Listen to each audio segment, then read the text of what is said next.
Next week, we'll be discussing Prince of the City. Tom, how was your watch? This is the first time I watched this. This will be the last time I watch this movie.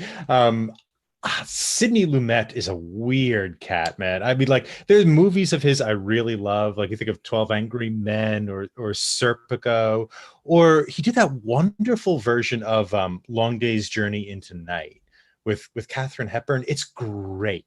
I mean, it's 4 hours long, but you should invest the time. It's a great, great movie. And God, you get a movie like this, and I had a rough time with it. I did watch it on my computer with my new speakers, so I had nice speakers, bad visual.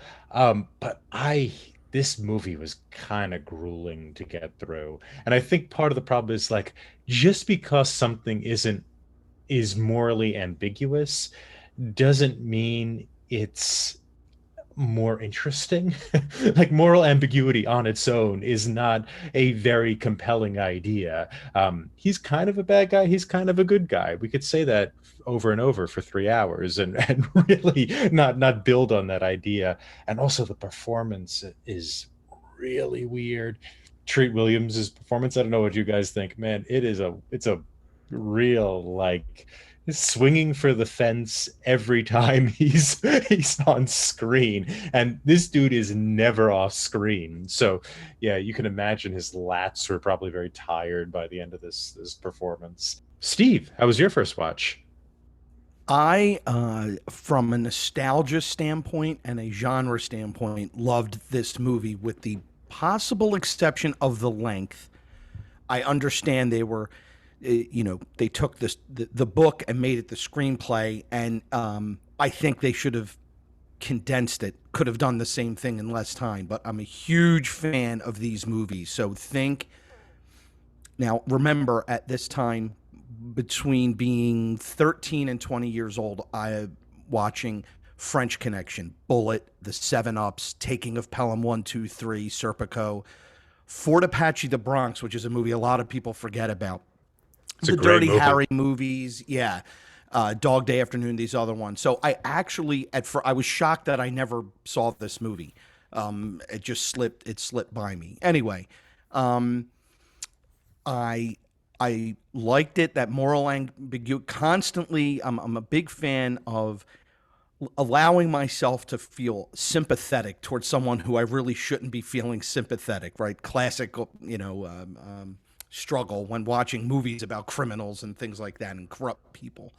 Who are the bad guys and who are the good guys, and also that wonderful style of that time with dark lighting, especially as you go through the movie. It's getting darker and grittier. So big fan of that.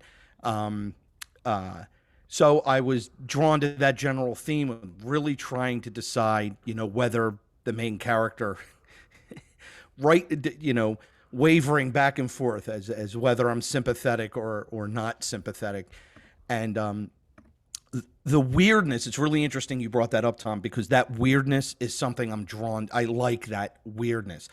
There are times where you're watching Treat Williams and thinking, Is this part of his acting, or is he like tripping? Is he? There's a scene where he's sitting there bouncing his leg and he's like absolutely losing his mind, and it's a little over the top. But that minus, I really think they could have done this well in 2 hours and not 2:45. But that's my first impression.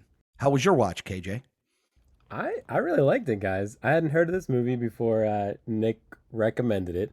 It is a long movie, like you guys are saying, and the lead actor. Tom, you talked about 12 Angry Men. I'm assuming it's I will say the good version of 12 Angry Men. But Prince of the City reminded me of the Tony Danza version of 12 Angry Men. Like I almost felt like I was watching a Tony Danza performance the whole time. It was, I don't know. I liked that. I liked a lot of the framing of the shots. I gotta say that.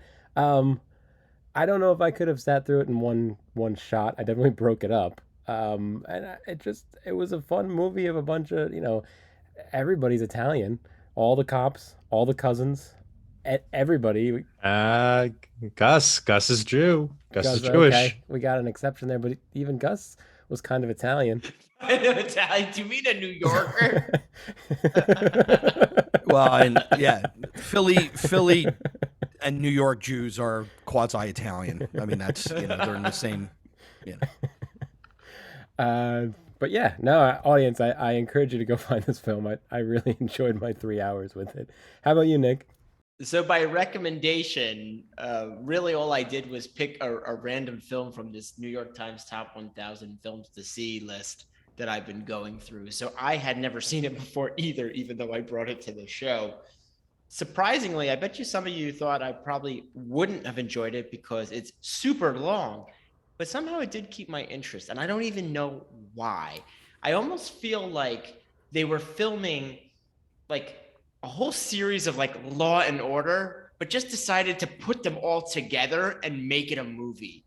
So it had that vibe. And I don't watch a lot of those like modern cop shows, but that's what I felt, especially since there are scenes and parts that are kind of choppy, and they'll just like throw some people's IDs up and then move on, or they'll even be in like a court scene and they'll just be minutes or half hour just disappear without really explaining it. So that's what I think. I think this was supposed to be a full TV series, and they thought they could make more money throwing it all together as a movie. This movie is not available anywhere. You can't get it. You have to listen to us. Otherwise, you will get nothing from this movie.